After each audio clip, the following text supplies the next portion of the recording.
Welcome back, guys, to another video. This is kind of a continuation from the last one. I'm just trying to keep these videos going. I know I've said in previous videos a million times that, you know, things come up, life stuff happens, but, you know, we're trucking along, a lot going on at my regular job. Been working a shitload of hours, but we're done doing that. We're back to the regular schedule, and we're going to get back to working on cars. 2025 is going to be a year of get shit done, and we ain't playing around no more. So, on that note, let's get right into it. We're working on the FA5. Put fog lights on this bad boy years ago. Never worked. I'm terrible with wiring, I'm not going to lie. I know how to do things correctly, as in, you know, splicing and all that kind of stuff, but actual wiring, schematics, and putting things together, struggle with. I want to learn. I'm trying to get better. But these fog lights are pissing me off, so I'm gonna dig into it and try and figure it out. Everything's already like installed on the car. I just basically need to figure out what plugs where and turn them on. So basically just get power to them. Hopefully get the fog lights working today, get this thing back on the ground. It's been on jack stands for 3 weeks because I've been gone, like I said, working. So yeah, it's just time to dig into it, get it going, and get the car back on the ground. It kind of does suck, as you can see it sitting here. You know, engine bay is absolutely filthy. Gross, dude. Like, that's sick. Like, I don't know about you guys, but I feel like the car runs better when it's clean. That's just me. I don't know about anybody else. I think it does. I think it just goes, oh, it's real nice. Okay, so I have the fog lights unplugged, bumpers off, as you can see. And in the last video, we had this hole in this fender liner here. The goddamn sun's horrible, but yeah, you can see it's tore up right there. So I got a new one. We're gonna get all that tied back up. I got a plastic clips box that hopefully I can put in a lot of new clips and not ghettoly zip tie it up. And we're gonna get that repaired, and we should be good to go. What I noticed, the car sitting, I had seen it slowly starting to happen, but the clear coat on my wheels it's donezo. So it's starting to come off. I painted these two layers of paint, 2 layers of clear. They've lasted like 4 years, but they just started now, the clear coat's peeling. So I don't really want to deal with them at all or do anything with them. I'm gonna probably get new wheels this year. That's the goal, because these wheels are they're good still. I just don't want them anymore. I want the car to start looking a lot better and get it the way I want it, and I've just been on a budget, so like everybody else. So let's get into it, guys. Well, guys, my day just got a whole lot more complicated. So tire shops suck, by the way, and they always over tighten your shit. They never fucking do it to spec because they're a bunch of retards that work there. So just be warned. So I go over here to take this tire off. I got it off, but this bitch was fucking on there so tight I had to use the breaker bar, and it just shears right off as I undo it. So these all came off just fine. That one's broken off now. Now I gotta take the caliper, the rotor, and the goddamn steering knuckle off to go get the new studs pressed out, which I don't have the ability to do that here, so I gotta take that somewhere.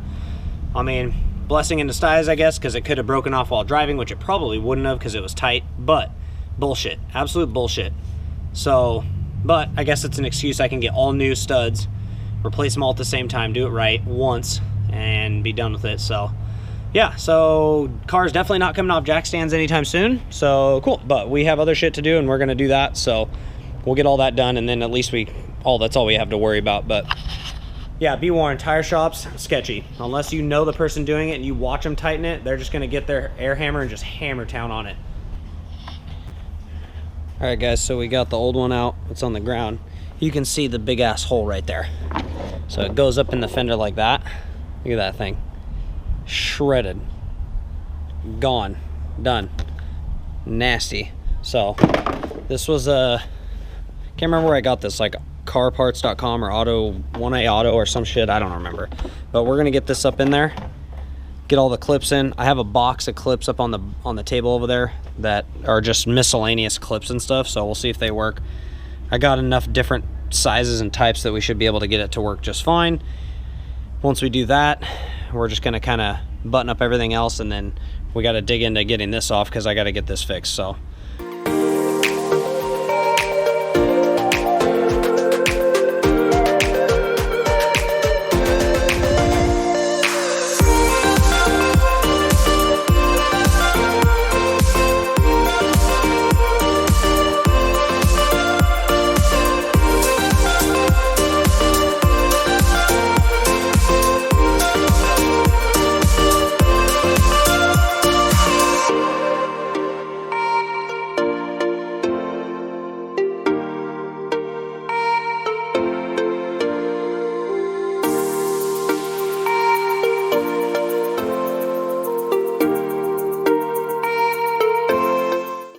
Alright guys, we got that fender liner on. I'll tell you right now, probably good to just buy OEM Honda stuff, but it worked. It's up in there. If it lasts a little while, I'll be stoked. It was literally 30 bucks, but I had to use all kinds of different clips. Like this is a different one, that's a different one.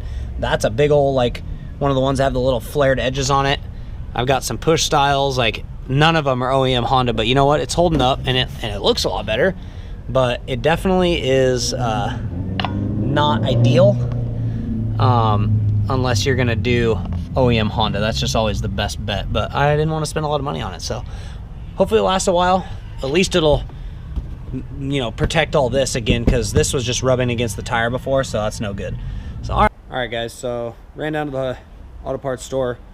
We were doing lots of investigation work on other YouTube videos on how to figure this out, because there's like 3 different types of wiring harnesses for your fog lights to get them to work. The one I got, I don't remember where I bought it, it was years ago, but it's got basically, a lot of them talk about plugging into the existing plug that is down here, right, I'll show you, right there. You see that brown where the blue wire is going? The blue wire is from my harness. The brown plug plugs into the other brown plug that's on the car, along with the harness that is for the fog lights up front. So you have your harness for the lights, and then you have the harness to power it with the relay and everything. So basically there's a plug over by the reservoir for the washer fluid, and you plug that in there, plug your fog lights in with the 2 plugs that go to each light bulb, and then you ground it. There's a ground there, and then that comes up to a relay, and the relay has a red wire that goes to your battery to get power, and then the rest of the harness comes in to the inside of your car. Where we're at here has another plug to plug into that brown one down there, and then it's got another wire that comes up and goes up into here to where your button is, and you plug that in. And then you've also got another ground, which I grounded already, and then my wiring harness had 1 power wire that comes directly out of this relay that's in here. So you've got those wires. I tucked that away, and then it comes down here, and then I put a fuse tap in it. I replaced, it's in the number 37 spot, which I researched forever. That's basically your daytime running light or accessory lights. So I put the 15 amp fuse for the fog lights, and then I re-put the 7.5 amp fuse that was there already, hooked her back up, crimped her, got her nice and taped up tight. Basically after that, I was just going to go up front and hook up the fog light power itself to the battery.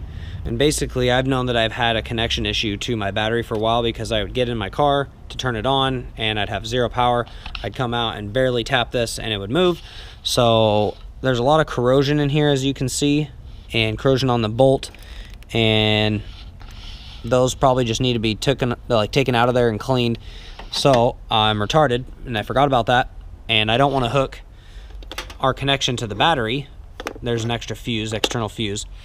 I don't want to hook that up to that junk there, because I just don't want to cause issues, and I'm already here, so I might as well replace this. It's like $3 or whatever to replace that, get a new one, and then we should be good. And like I said, this runs down to the front into the actual lights itself, which one plugs there, and I grounded it there. Hopefully that's a good ground. It's where the horn is. That's literally like the only thing I could reach, because this is so tight. The way my harness is, it's like, it's so freaking tight. So that's for that bulb. You got the other one down there, and that plugs in, like I said, over by the reservoir. So that's basically it. So we're gonna run back down. We're gonna get a new positive connection. We're gonna unbolt that, get everything all cherried up, probably retape this and make it nice again, and then hopefully the lights will work. And I have LED fogs. They are 3000K, so it'd be yellow, like light that shines out.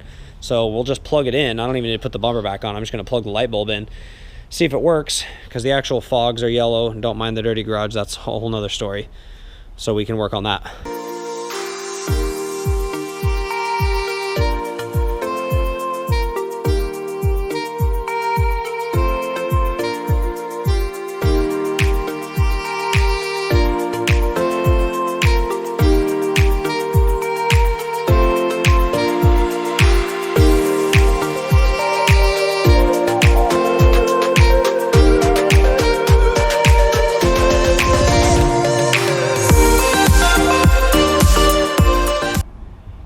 All right, guys, so we took the whole battery out, wiped her completely down. That's how you do it. Clean it, got all the corrosion off. We had some corrosion on this bolt right here. That's gone. We got a nice gold-plated positive terminal put in this bad unit. Redid all the tape that was leading up to the plastic covering of the wire, and we put a little red tape on it so we never forget that that's our positive, because that's just safety and that's what's good.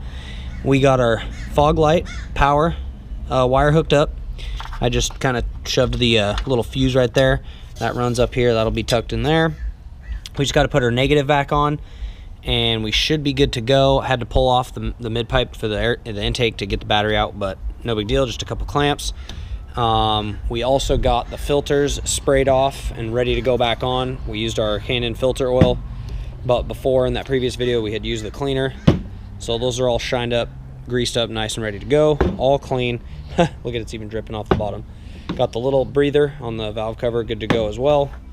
So let's do that. Let's get the negative terminal on there. We'll leave the intake off, it's not necessary. I had bought a negative terminal to redo that one, but realized that this was an aftermarket terminal cable that I had installed when I did the battery relocate, so it's actually in decent shape. So I'm just gonna keep that on there for now. I'll keep this as a backup. It was $4, so never know when you need another one of those. Keep that. So let's do that, and we'll see if these fog lights turn on. If they do, I will be absolutely ecstatic. Let's go.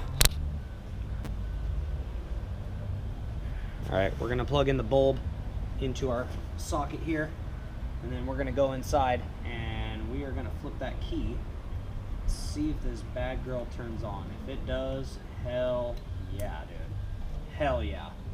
All right, so we'll leave that draped right here. Actually, bring it up over here so we can really get a good see if that turns on. Okay, let's get our keys. Battery.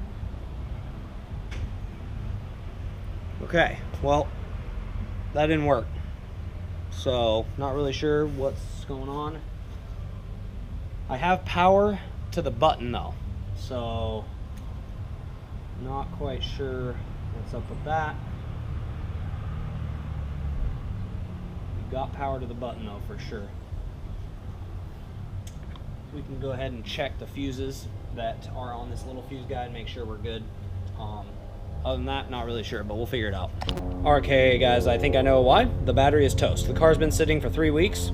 Battery's toast. Door wasn't even beeping when I turned it on, so that is a definite possibility. So we'll throw the battery charger on there for a little while and see if that does it, and we'll try again. But hopefully that's it, because that's gonna suck if it's not. But I tried to turn the headlights on right now, and those wouldn't even turn on.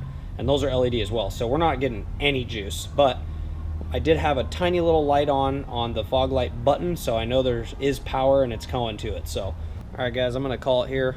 We'll leave this video here. We got some stuff done. This was just kind of just showing you where we're at, working on stuff. Car's been on jack stands for a while. We ended up running into the issue with the freaking stud bullshit, so that sheared off. So I got 5 new ones today. We're gonna take this off, take the rotor off, get the knuckle off and all that stuff, and go get those pressed on. I figured I'd do all 5 since they're original, and it's probably a good idea to do it. So we're gonna just do that. In the meantime, that's what we'll do. We're getting the battery charged up so we can actually turn the lights on and see if the fogs work. Hopefully they do. If not, not sure. We'll figure it out. And then after all that's done, the next video we'll put everything back together. We'll get her washed, cleaned off, engine bay detail, all the good stuff. And I will also give you an update where we're at with the race car, because that'll be the next thing, which is going to be in the next few days. I'm going to get started on that, because I got to get, as you can see, the garage is a mess. We got a bunch of stuff that I got to move. Yeah, I got a new shed coming to put all that stuff in. So I got saws and a welder and stuff. I'm going to put it in there, and we're going to get all this cleaned out so I have workspace, and then we're going to hammer down on that. I have everything I need to do to get that back and running, ready to go, and basically hit another track day soon. There's a few things I want, but I don't need them, so not really big deal. We'll get them next time. But we're going racing this year. It's going to be a big one. We're going to do as many events as we possibly can and have some fun. So yeah, stay tuned for the next one, guys. Appreciate you watching. I know this video wasn't specifically about something, but I just wanted to get back out here, make some content, show you guys the FA5, working on it. I am almost at 200,000 miles on this car as well. Engine's never been open. I don't think the valve cover's ever been off. This thing's running strong still, continuous regular oil changes. It's all stock except the things you know about intake, exhaust. I'm going to put the headers back on actually this year as well.